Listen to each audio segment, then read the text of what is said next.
Con mi traje de sapo y de cristales, con mi espada comprada a un anticuario, con mis libros de magia y papel muerto, con mis odios de torre entre alambradas. Bienvenidos y bienvenidas a No es Más, hoy con un invitado muy especial, Juan Eduardo Cirlot, poeta español, nacido en 1916 en la ciudad de Barcelona. Cirlot es un poeta muy especial. Nos vamos a adentrar a su vida y a su obra. Es un autor muy interesante porque vive ese periodo entre esos dos periodos de la posguerra, la primera y la segunda posguerra. Entonces todo su contexto de la obra se da en este periodo.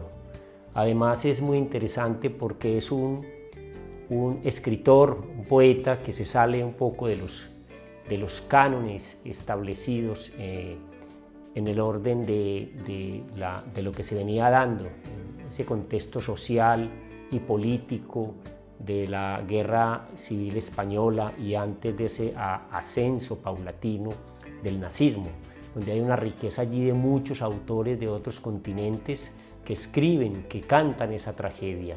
Él, estando aquí en este medio, conoce a muchos autores, pero también su canto y su apuesta es muy distinta. Vamos un poco les voy a contar un poco cómo conozco este autor, cómo llega la obra de este autor a mis manos, relativamente reciente, unos 3-4 años, donde un amigo, poeta, Daniel Jiménez Bejarano, ¿sí? Un poeta también muy prolífico en su escritura, en su erudición, tanto del derecho como de la filosofía, me encarga este libro.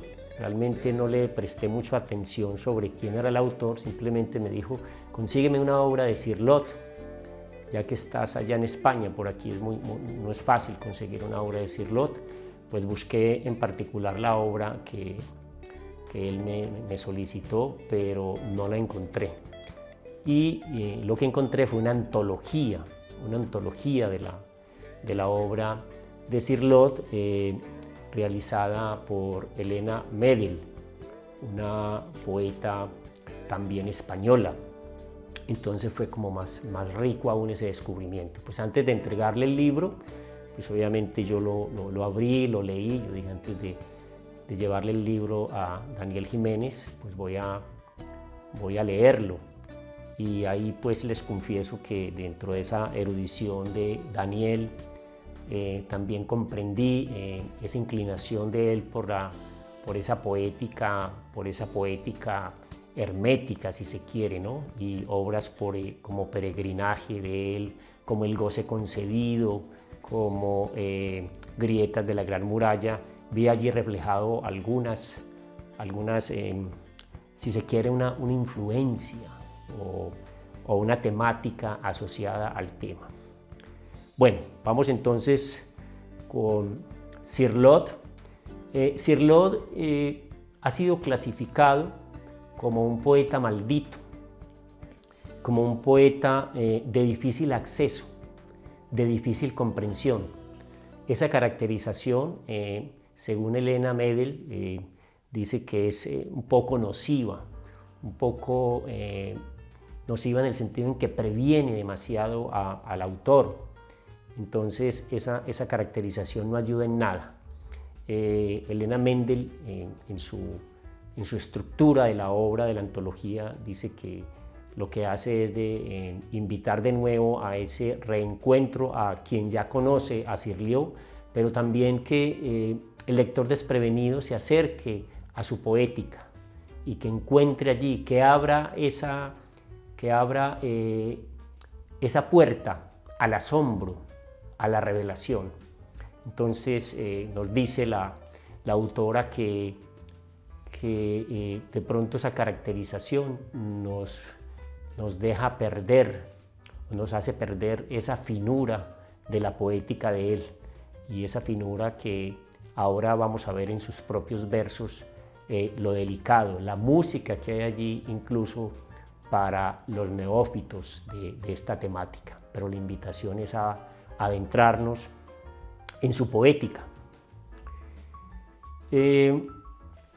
Decía entonces, 1916, pues solo hasta 1936 tenía 1936-1937, el poeta tenía 20, 21 años y el poeta iba encontrando, abriendo los ojos al mundo, abriendo los ojos a la literatura, haciendo sus primeros escritos, publicando sus primeros escritos.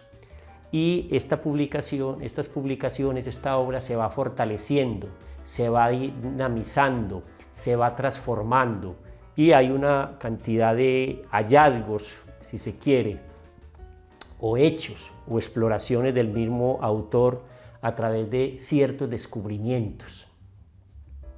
Y voy a hacer alusión a algunos de esos descubrimientos que me parecen además muy especiales porque es el encuentro mismo con la vida, con la época, con autores, autoras, con artistas. El primero de ellos es una conferencia, participa en una conferencia de Paul Éluard, ¿sí? Un poeta francés. Entonces esta conferencia, pues desde allí se hace muchas preguntas en torno al surrealismo, a la estructura de estos escritos. Otro descubrimiento es la asistencia a dos conciertos, uno con Ernest Kleiner y otro con Stravinsky. Además de poeta, importante aquí en este punto anotar que Cirlot era músico, ¿sí? Crítico literario, amante del cine.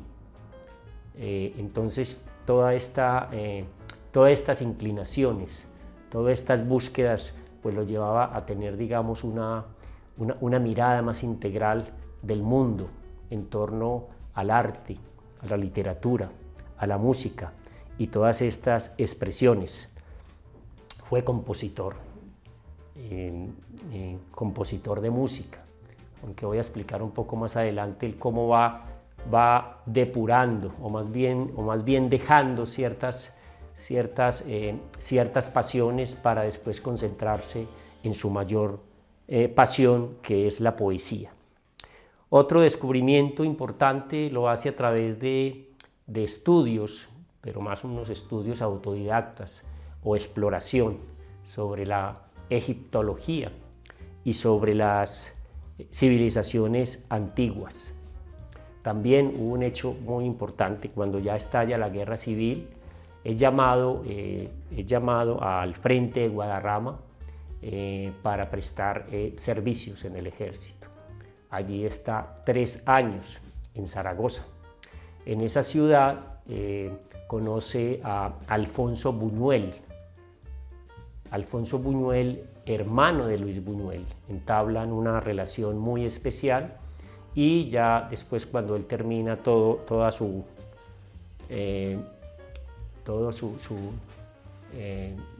estancia en el ejército, pues Alfonso Buñuel ya al llegar a la ciudad con él, propiamente a Madrid y a otros lugares de España, pues le permite tener una relación muy importante con otros artistas surrealistas. Crean la tertulia en la taberna La Leona, una tertulia de escritores surrealistas. También tiene acceso a la biblioteca de Luis Buñuel. Allí se le abre también como ese mundo y ese acercamiento al surrealismo. Otro hecho importante es que el conocimiento del etnólogo Marius Scheiner, etnólogo y musicólogo, y también conoce personalmente a André Breton, padre del surrealismo. Otro aspecto bien importante es que si bien él tiene ese acercamiento con los surrealistas, con los simbolistas, con varios autores allí, pues él no se queda allí. Digamos que ese es un camino, una mirada como otra posibilidad, pero que paulatinamente él la va dejando, ¿sí? Y nos dice la autora de su obra crítica, Helena Medel, que hubo dos obras del autor que plantean ese alejamiento del surrealismo, ¿sí? Y las obras son Introducción al surrealismo y Primer homenaje a Becker. Entonces estos hechos también van marcando una madurez en la obra, donde él va buscando su propio camino, su propia luz. Otro evento muy importante, el viaje a Francia y a Italia. Ese viaje a Francia y a Italia, donde va a Verona, a Milán, a Venecia, ¿sí? Y en Francia conoce, digamos, unas ciudades, la ciudad cátara de Carcasona, ¿sí? Ya él tenía allí como una influencia fuerte con esta tradición hermética, y esa ciudad le impresiona, esa similitud a Roma, a Cartago, a Egipto. Esos muros de esa ciudad le hablan a él, palpitan, y como él mismo lo plantea, es una tensión entre el esplendor del pasado y el presente arrasado. Entonces allí también ese aspecto es muy definitorio también en la construcción de su obra. Sigamos entonces con esos hechos que van marcando la obra de Cirlot. Un hecho muy importante y del cual gran parte o parte más bien de su obra, un homenaje que él hace a Bronwyn, y lo hace a partir de un hecho muy particular. Cuando él ve por primera vez El Señor de la Guerra, ¿sí? Una película en 1966, dirigida por Franklin Schoffer y protagonizada por Charlton Heston, él se enamora o lo conmueve un personaje, Bronwyn, una campesina que es raptada en la primera noche de luna de miel, es raptada por un caballero de la corte de los frisones, y en esa contienda, esa lucha eso genera la contienda entre normandos y frisones, y él se enamora de ese personaje, ese personaje lo hace Rosemary Forsti, ¿sí? Él se impresiona de ese personaje, del papel, además pues de la historia, y hace varios poemas dedicados a Bronwyn. Entonces eso la verdad influye mucho, ¿no? Alcanza uno como a entender esa conexión con una actriz, ¿sí? y obviamente como con toda la historia, y son realmente de un poder impresionante la construcción poética en torno a ese personaje. Otro hecho importante, la amistad con José Goodwill, un historiador conocedor del arte gótico, y también con José Gifreda, el denominado el alquimista de Barcelona. Con él accede a una biblioteca muy vasta de astrología, de esoterismo, de simbolismo, y allí él empieza también a fortalecer este conocimiento, y de allí nace una obra de él que no es una obra poética, sino una obra académica, un diccionario, diccionario de símbolos, un diccionario que él, construye, y ese diccionario él se lo dedica al doctor Marius Schneider, ¿sí? Un homenaje que hace a él, un diccionario que de Ediciones Ciruela, con excelentes ilustraciones y un trabajo como muy juicioso. Es decir, quien creyera pues que un poeta se dedica a una labor tan difícil. Realmente la propuesta de un diccionario, para uno hacer un diccionario, pues requiere primero un conocimiento muy vasto del tema que va a trabajar y tener como muchas fuentes. La verdad vale la pena acercarnos a este diccionario porque incluso tuve la posibilidad pues de comparar la estructura de ese diccionario con otros diccionarios muy vastos, como el diccionario de las ciencias ocultas y como otros diccionarios de muchos escritores que han trabajado, digamos, o se han inclinado por el esoterismo. Ahora leeré al final una parte de ese diccionario. Otro gran descubrimiento en Cirlot es la poesía permutatoria. La poesía permutatoria, en el año 1954-1955, a raíz de su conocimiento musical, la poesía permutatoria es una aplicación a la lírica de los métodos de Arnold Schoenberg, un autor que le admiraba mucho, un compositor austriaco, en su técnica de los 12 sonidos. Se trata, según él, de la aplicación inconsciente de los principios de la música llamada serial o dodecafónica a la poesía. Y aquí hay que anotar algo bien importante a propósito de su apuesta poética. Para él, la apuesta poética no está tanto en el significado, en lo que se dice. De ahí que se pueda plantear que de una u otra manera es difícil la comprensión de su poesía. Y aquí yo creo que encuentra uno como una explicación. A veces es el ritmo, son los silencios, es el sonido lo que juega allí, la imagen y el sonido. Entonces el elemento fonético más allá de lo que se dice. Y la verdad uno descubre eso en su obra. Yo acostumbro cuando me acerco por primera vez a un autor no leer el prólogo o estudio sobre ellos. Yo creo que se lo aprendí yo a mi profesora por allá en un curso de filosofía en la Universidad de Antioquia. Ella decía, sí, hay pueden haber de un autor muchas versiones, interpretaciones, y nos invitaba a acérquense ustedes primero a la obra, ¿sí? Interioricen la obra, aprehéndanla, y desde allí ya pueden leer otras lecturas, cotejarlas con otros autores, puede que coincidan, puede que no.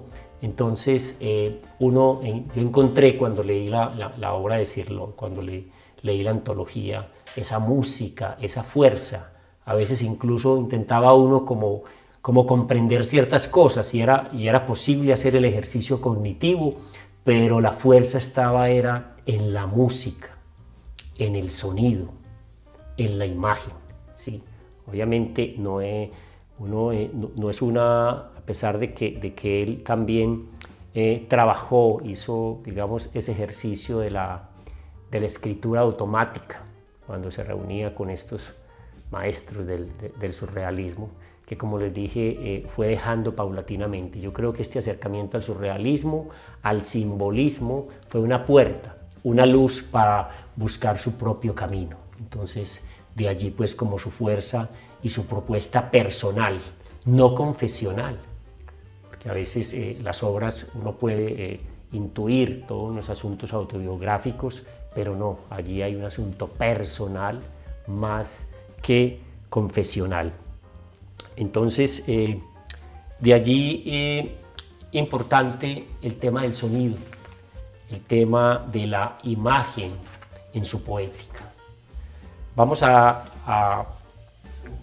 contarles un poquito sobre las obras propiamente de Cirlot. Diccionario de ismos. es una obra de crítica literaria y de arte.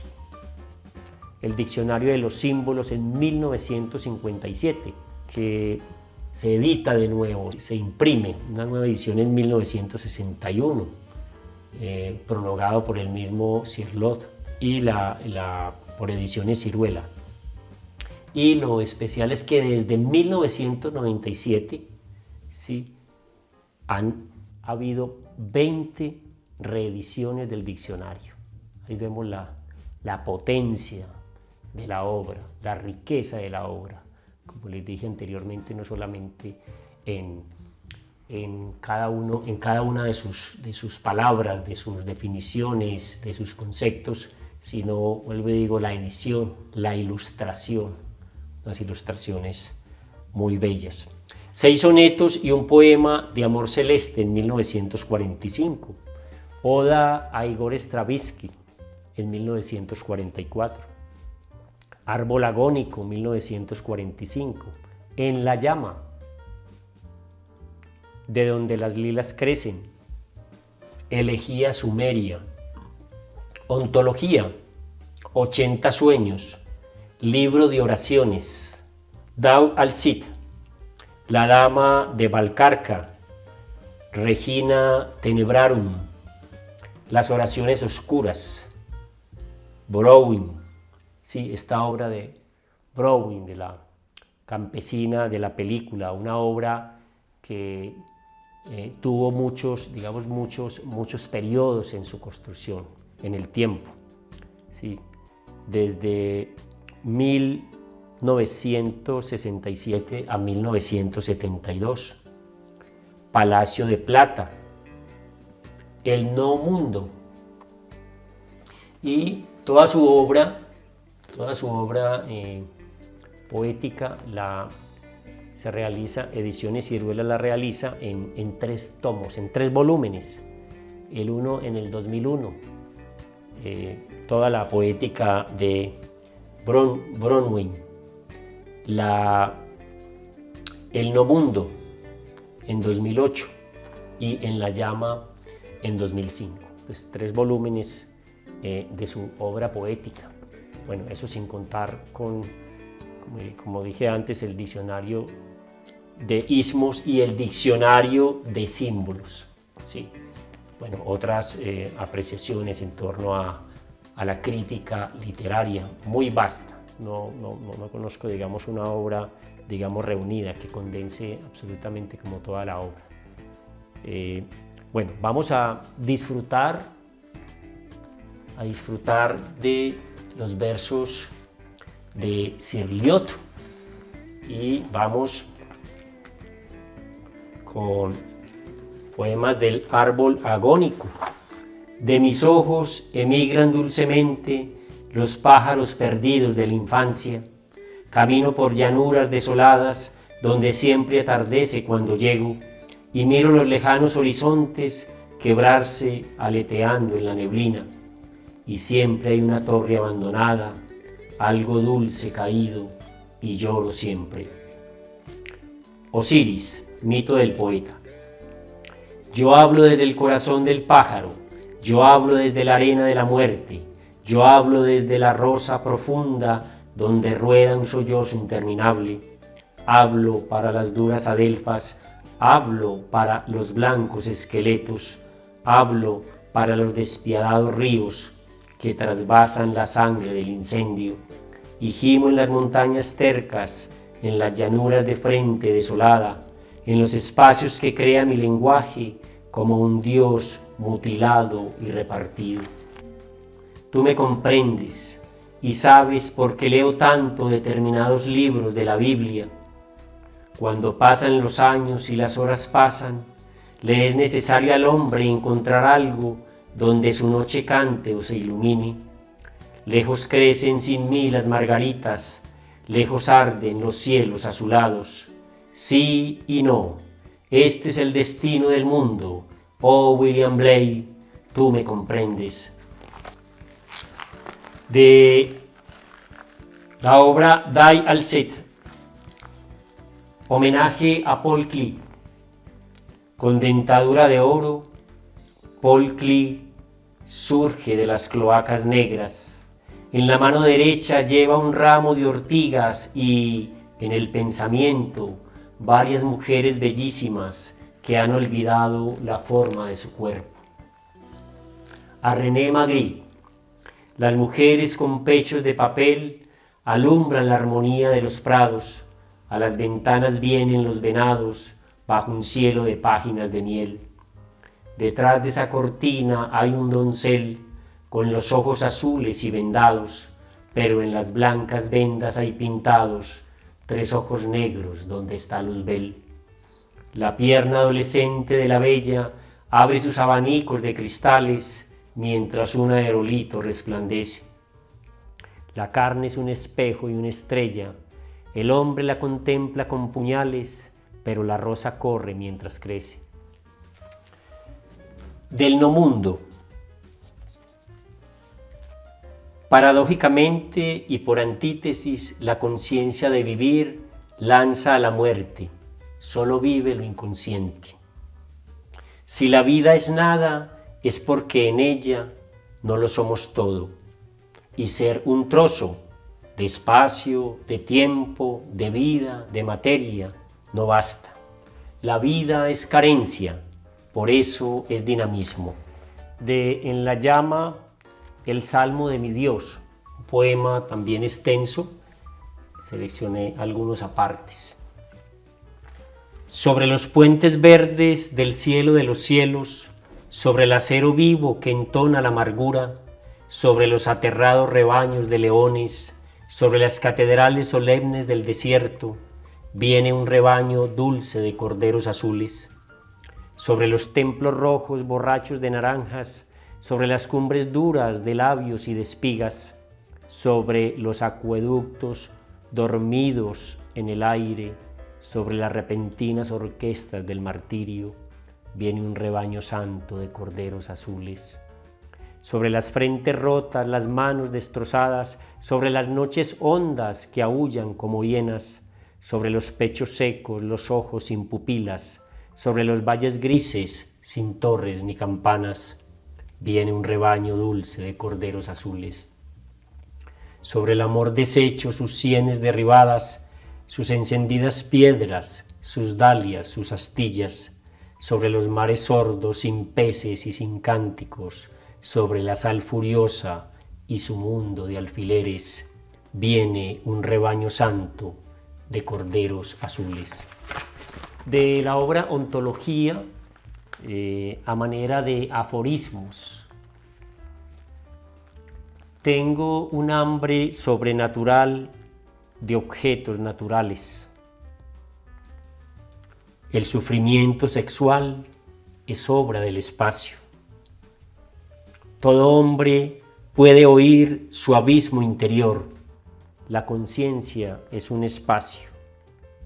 La muerte es el reino del oculto, de lo que está pero no ha aparecido. El hombre es el mediodía del ser. Hay que estar en algo sin perder el todo. De la dama de Valcarca. Mi sangre viaja por el campo, mi sangre moja las nubes y las flores, en medio de la suspensión de las tempestades.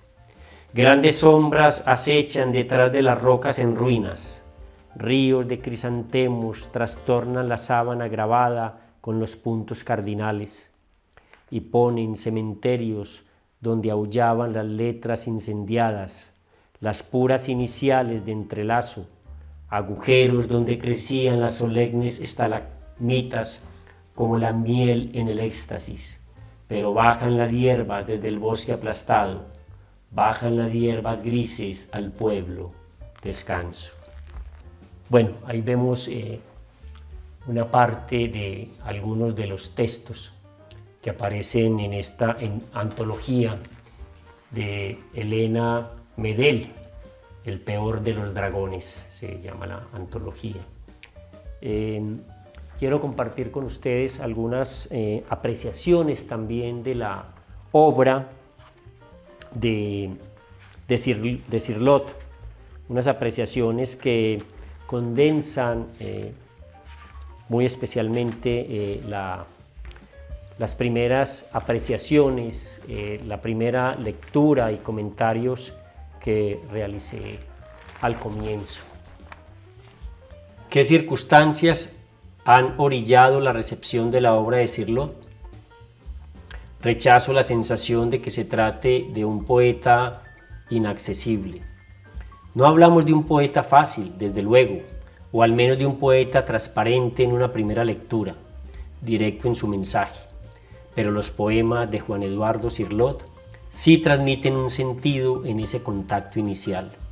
No en vano, él insistió en la cercanía de sus temas, el amor y la muerte, la vida y la realidad. Su escritura pide un gesto al lector, el de la imaginación, y regala otro a cambio, el de la fascinación, y depara sorpresas, muchas sorpresas.